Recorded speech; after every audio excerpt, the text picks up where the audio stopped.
आइए जी, ये आपका आईसीआई रिसोर्सेज का क्वेश्चन है।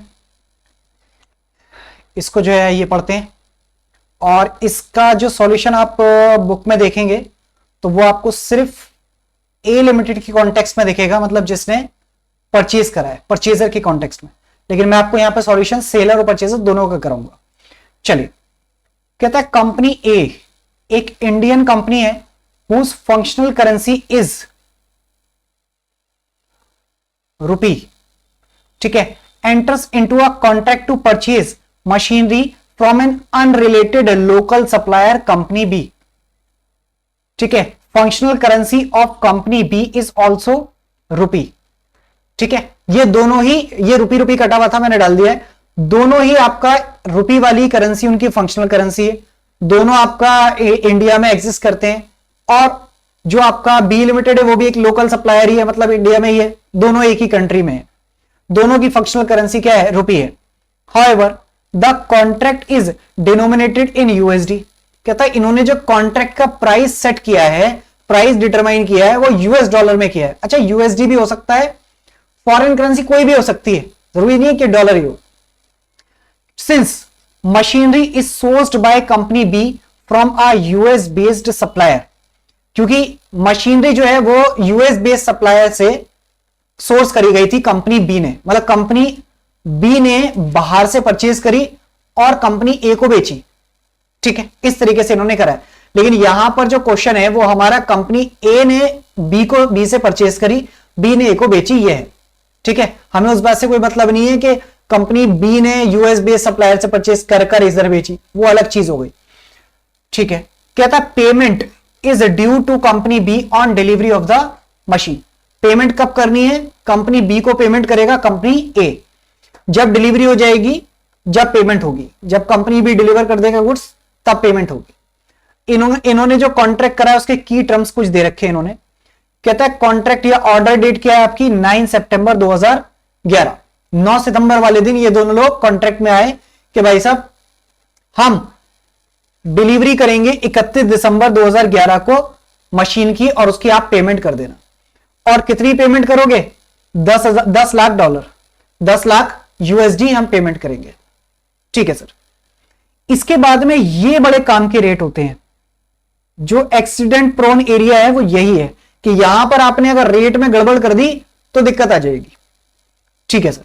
9 सितंबर को हमारा कॉन्ट्रैक्ट हुआ कि 31 दिसंबर को हम जो है डिलीवरी करेंगे और 31 दिसंबर को ए लिमिटेड को पेमेंट करनी है और बी लिमिटेड पेमेंट रिसीव करेगा। पहले मैं बी लिमिटेड के व्यू पॉइंट से इस क्वेश्चन को करूंगा, फिर परचेजर की व्यू पॉइंट से, मतलब ए लिमिटेड के व्यू पॉइंट से इस क्वेश्चन को करूंगा। उसके बाद में आप देखना मैं इस रेट्स पर बड़ा ज्यादा फोकस रहेगा मेरा हमेशा। कहता है USD forward rate on 9 September for 31 दिसंबर, ठीक है, 9 सितंबर वाले दिन जिस दिन कॉन्ट्रैक्ट किया है उस दिन यूएसडी का रेट फॉर 31 दिसंबर क्या है, 67.80। मतलब अगर 9 सितंबर को मैं बैंक के साथ में कॉन्ट्रैक्ट करूं कि बैंक 31 दिसंबर 2011 वाले दिन मैं तुम्हें डॉलर बेचूंगा, बताओ कितने रुपए पर डॉलर के हिसाब से पैसे दोगे मुझे, तो बैंक कहेगा 67.8, ठीक है। एक्चुअल में कॉन्ट्रैक्ट किया नहीं है हमने, लेकिन बस यहां पर रेट लगे हुए 67.8। कहता है स्पॉट रेट ऑन 9 सितंबर, आज के दिन स्पॉट रेट कितना है, 66.40। मतलब आज के दिन ही अगर मैं डॉलर बेचूं या खरीदूं बैंक से तो बैंक कितने का देगा, 66.40 डॉलर, 66.40 डॉलर का 40 रुपये देगा पर डॉलर के लिए। मुझे बात समझ में आती है। और कहता है यूएसडी फॉरवर्ड रेट 31 दिसंबर के 30 सितंबर को कितने का है, 30 सितंबर वाले दिन, 30 सितंबर वाले दिन मतलब 9 सितंबर के बाद जो अगली 21 दिन के बाद 30 सितंबर आई होगी, 30 सितंबर वाले दिन डॉलर का रेट कितना चल रहा है 31 दिसंबर के लिए 67.5। मतलब अगर 30 सितंबर वाले दिन मैं बैंक से कहता हूं कि बैंक मुझे जो है वो फॉरवर्ड कॉन्ट्रैक्ट करना है डॉलर का 31 दिसंबर वाले दिन के लिए, कि 31 दिसंबर में अगर मैं तुमसे डॉलर खरीदूं या बेचूं तो कितने में खरीदोगे बेचोगे, तो बैंक ने कहा 30 सितंबर वाले दिन बैंक ने बोला कि 31 दिसंबर वाले दिन मैं 67.5 रुपीस का डॉलर खरीदूंगा या बेचूंगा। उसके बाद में एक्चुअल में जिस दिन पेमेंट करनी है या जिस दिन पेमेंट रिसीव होगी उस दिन 31 दिसंबर वाले दिन है, और उस दिन स्पॉट रेट कितना है 67.0, मतलब 67 रुपीज का डॉलर है। बात समझ में आती है? ठीक है सर।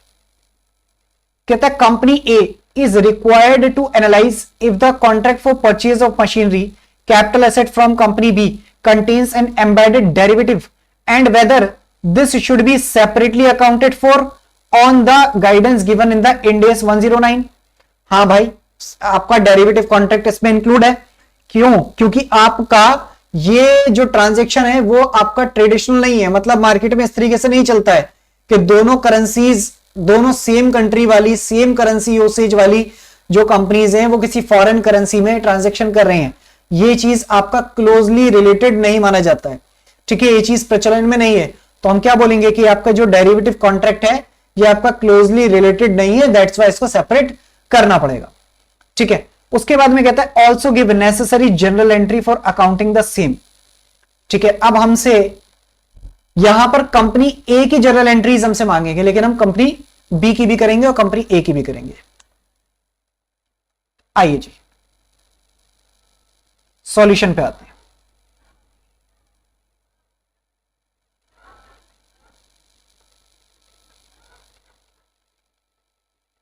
सॉल्यूशन पे आते हैं।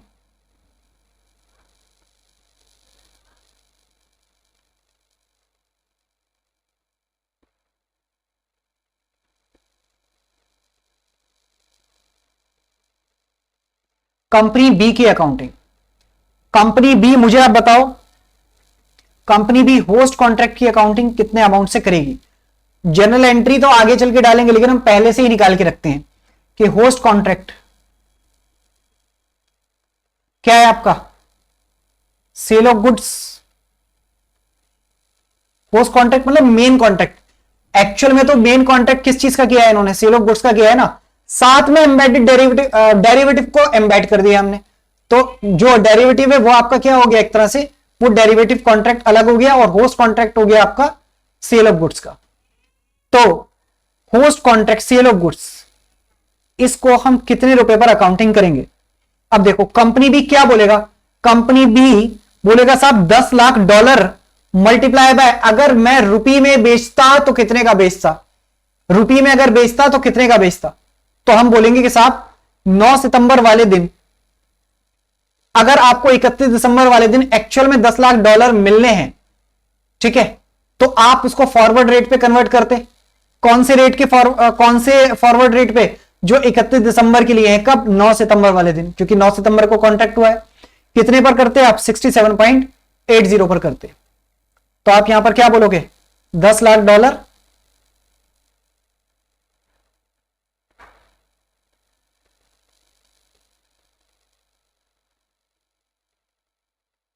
ठीक है, इस पर आप कन्वर्ट करोगे, ये आ जाएगा आपका रुपीज 6,78,00,000, 6,78,00,000 रुपए का सेल ऑफ गुड्स आ जाएगा। अब इंड एस कहता है कि साहब अगर आप डॉलर में ही बातें कर रहे हो ना, तो मैं भी चलो तुम्हारी लैंग्वेज में बात करता हूं। इंड एस कहता है कि आपके पास में ना सेल ऑफ गुड्स के पैसे तो 67.80 के हिसाब से आने चाहिए। इससे ऊपर आ रहे हैं तो जो फायदा हो रहा है वो डेरिवेटिव फाइनेंशियल एसेट है, और इससे कम आ रहे हैं, 67 से कम आ रहे हैं, तो वो आपका नुकसान है, वो derivative financial liability. Sale of goods तो आप इतनी रिकॉर्ड करोगे 6,78,00,000 रुपए। कंपनी बी से कहता है इंडेस सेल की एंट्री तो आप इतनी की करोगे, रेवेन्यू तो आप 6,78,00,000 रुपए का ही बुक करोगे, 6,78,00,000 रुपए का आप रेवेन्यू बुक करोगे। क्योंकि अगर आप इंडियन रुपीज में ट्रांजेक्शन करते ना 9 सितंबर वाले दिन, अगर आप कहते कि साहब 31 दिसंबर वाले दिन रुपये में कितना पैसा आप चाहते हो, तो वो आप इतना चाहते हो 6,78,00,000 रुपए। तो जो आपने 10 लाख डॉलर सेट करें ना, वो इसी हिसाब से करें कि अगर 31 दिसंबर वाले दिन आपको किसी कस्टमर को 10 डॉलर में कोटेशन देनी होती, किसी फॉरेन कस्टमर को एक्चुअल में डॉलर में कोटेशन देनी होती, तो आप क्या करते? आप 6,78,00,000 डिवाइडेड बाय 67.80 से करके 10 लाख डॉलर की देते। तो आपने अगर 10 लाख डॉलर का सेट किया है प्राइस, तो आप इसका मतलब रुपी टर्म्स में 6,78,00,000 रुपए का गुड्स बेचते हो, ठीक है। ये एस्टिमेट लगाकर कैलकुलेशन करके इंड एस ने सेल ऑफ गुड्स की एंट्री मरवाई मुझसे। ठीक है जी। आइए जी, इसके बाद में अब देखिए 9 सितंबर को क्या एंट्री होगी।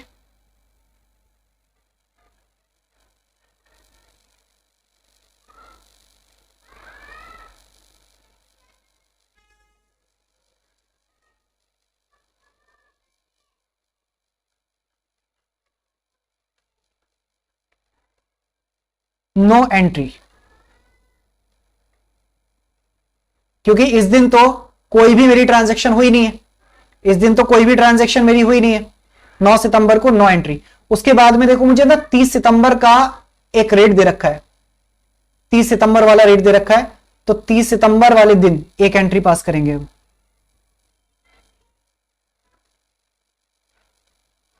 30 सितंबर वाले दिन मुझे आप बताओ कि रेट मेरा कितना हो गया। कंपनी बी की अकाउंटिंग कर रहे हैं हम।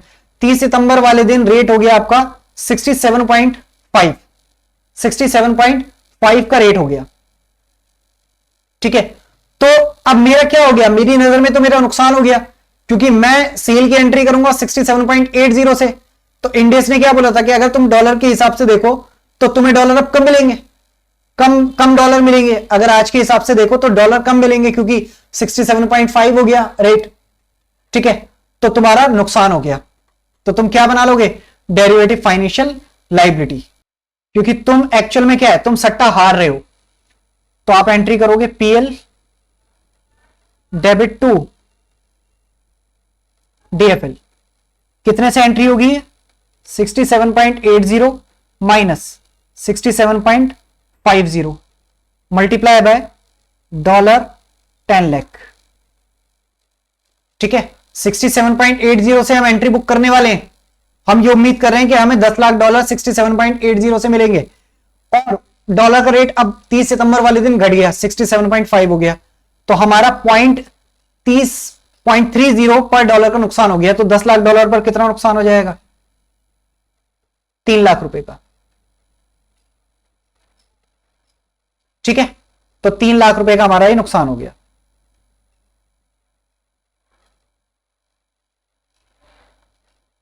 इसके बाद 31 दिसंबर वाले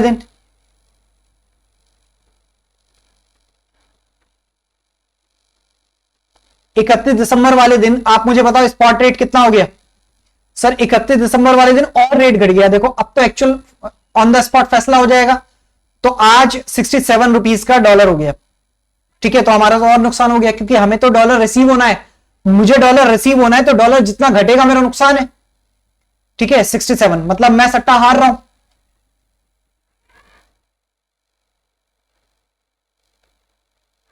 पीएल डेबिट टू डीएफएल। ठीक है, अब यहां कितना होगा देखो, 67.50 से घटकर 67 हो गया, मल्टीप्लाई बाय $10 लाख। तो ये आपका $5 लाख का और नुकसान हो गया। ठीक है, $5 लाख का और नुकसान हो गया। इसके बाद में 31 दिसंबर में एक एंट्री और पास होगी। भाई गुड्स भी तो बेचे हैं ना, तो यहां पर हम एंट्री करेंगे डेटा डेबिट टू सेल। कितने रुपए से होगी ये एंट्री, ये एंट्री होगी तो पहले निकाल रखी थी हमने, 6,78,00,000।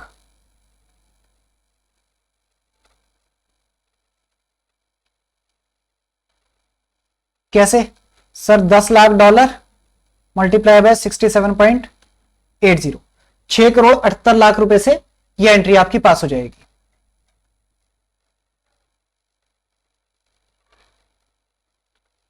ठीक है, और 31 दिसंबर को अब देखो पेमेंट आएगी मेरे पास में, तो मैं करूंगा bank account debit to debtor. ठीक है, बैंक अकाउंट डेबिट कितने से होगा बताओ। सर बैंक डेबिट होगा $10 लाख मल्टीप्लाई बाय 67 रुपीज के हिसाब से आएंगे। अब बैंक से पैसा कितना आएगा, वो बंदा क्या बोलेगा, कहेगा देखो $10 लाख देने ना, लेकिन एक्चुअल में तो मैं डॉलर देने लेने है नहीं, डॉलर थोड़ी दूंगा तो मैं पैसा ही मतलब रुपये में ही दूंगा। तो $10 लाख के हिसाब से मुझे रुपये में कितने देगा, कहेगा देखो 67 रुपीज का डॉलर है, तो आप कितना पैसा ले लो, 6 करोड़ 70 लाख रुपए ले लो, 6 करोड़ 70 लाख रुपए ले लो। और डेटर कितने के जाएंगे मेरे पास से, 6 करोड़ 78 लाख।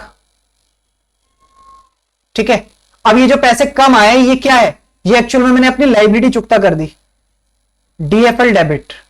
कितना, 5 और 3 8 लाख। ये देखो 8 लाख रुपए की डीएफएल थी ना, तो ये 8 लाख रुपए से डीएफएल मेरी चुकता हो गई। बात समझ में आती है, 8 लाख रुपए से डीएफएल डेरिवेटिव फाइनेंशियल लाइबिलिटी मेरी सेटल हो गई। सर ये वाली ना ऐसा एंट्री समझ में नहीं आई, आप एंट्री को ना थोड़ा सा अलग करके बताओ, मैं थोड़ा सा। तो आओ देखो, मैं इसी एंट्री को दूसरे तरीके से बताता हूं, अब ध्यान से देखना।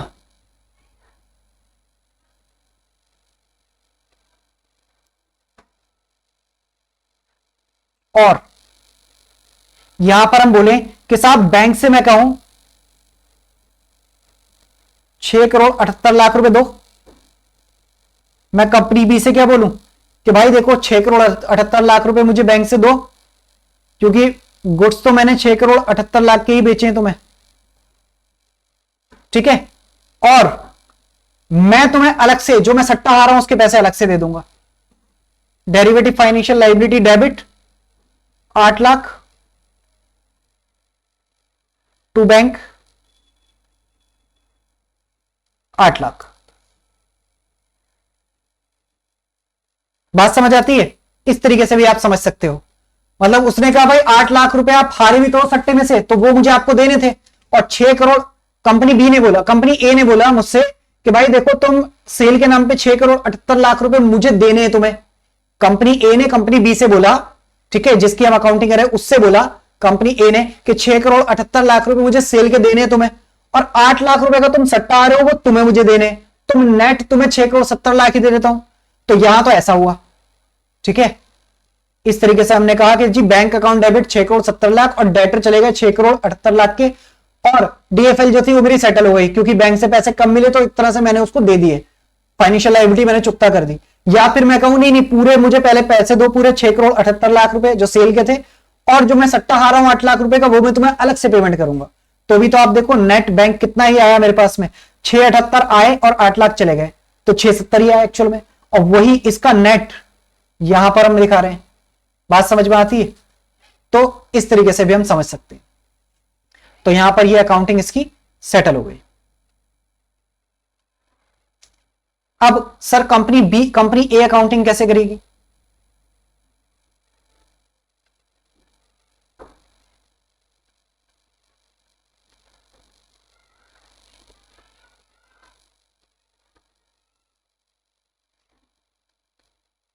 कंपनी ए भी 9 सितंबर को नो एंट्री, 30 सितंबर को डीएफए टू पीएल, भाई उसके लिए ये असेट बन जाएगी कितनी, 3 लाख रुपए की।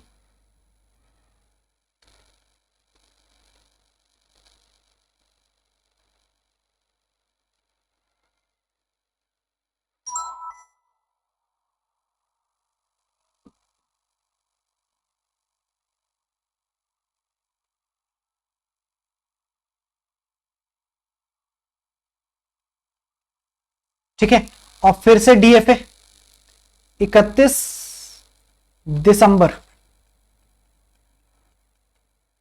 फिर से DFA to PL 5 lakh 5 lakh. ठीक है, और 31 दिसंबर को वो क्या बुक करेगा, पीपी बुक करेगा, मान लो PP debit to vendor, PP debit to vendor कितने से करेगा, 6 करोड़ 78 लाख। ठीक है, लेकिन अब पैसे कितने देने पड़ेंगे उसको, वो ये कहेगा साहब पैसा कम दूंगा मैं। ठीक है, क्योंकि मैं जो जीता हूं तुमसे सट्टा जीता हूं 8 लाख रुपए का, तो 8 लाख काट के दूंगा, क्योंकि 8 लाख रुपए मैं तुम्हें पूरे का 6 करोड़ 78 लाख दे दूं, फिर तुम मुझे 8 लाख वापस दो, इससे अच्छा है कि मैं तुम्हें पैसे ही नेट दे दूं। तो 31 दिसंबर में वो क्या एंट्री करेगा, वो कहेगा साहब वेंडर अकाउंट डेबिट, वेंडर तो खत्म हुआ पूरा 6,78,00,000 से, टू बैंक, बैंक से कितना देगा स्पॉट रेट के हिसाब से 10 लाख मल्टीप्लाई बाय 67, 6,70,00,000, 6,70,00,000। और ये जो कम पैसे देने पड़े इसका मतलब मुझे डीएफए रियलाइज हो गई, तो मैं 2 डीएफए कर दूंगा। जो डीएफए बनाई है मैंने 8 लाख रुपए की, ये यहां पर क्रेडिट होकर रियलाइज हो गई। बात समझ आती है। और अगर आप इसको कहो सर इसको भी घुमा के करो तो भाई फिर वही होगा, debt vendor debit to bank 6,78,00,000 और bank account debit to DFA 8 lakh.